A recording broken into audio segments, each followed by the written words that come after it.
ငယ်စဉ်တောင်ကြီးကလေးဘွားတွေကအမေကြော်ကျွေးခဲ့တဲ့ငါပြောဖို့အခွန်ကြော်လေးကိုဒီနေ့ဘယ်လိုလုပ်ရမလဲဆိုတာပြပြပါမယ်။ဒါကတော့မကောင်းတာလေးတွေဖယ်လိုက်တာပါ။ကောင်းတာလေးတွေကိုလှီးချွတ်ပြီးတော့တညစားနဲ့ရေစိမ်ထားပါတယ်။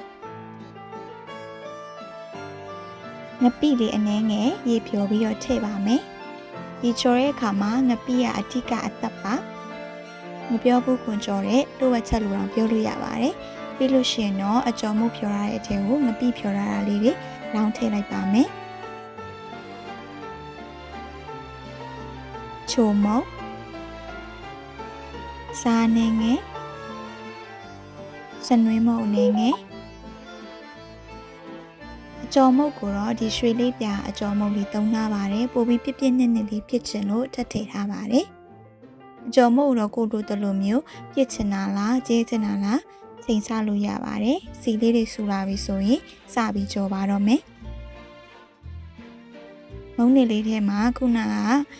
ဒီငပြောဖို့အခွန်လေးတွေကိုထည့်လိုက်ပြီးတော့ဒီလိုမျိုးအဆုအဆုလေးတွေတစ်ခုချင်းစီကြော်ပေးပါမယ်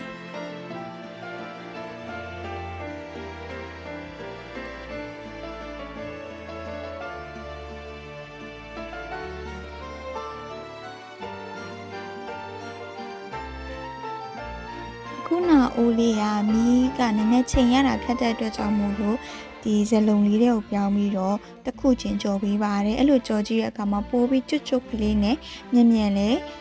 ကြော်လို့ရသွားတယ်ပေါ့နော်။ပြီးရင်နောက်ဆုံးမှာတော့အရသာရှိတဲ့ငပြောဖို့အခွန်ကြော်လေးရရှိပါပြီ။ကိုရိုင်းလုပ်တဲ့အချင်းလဲစားလို့ရတယ်လို့ဒီနေ့ကတော့အချင်းနဲ့မစားချင်လို့ဒီ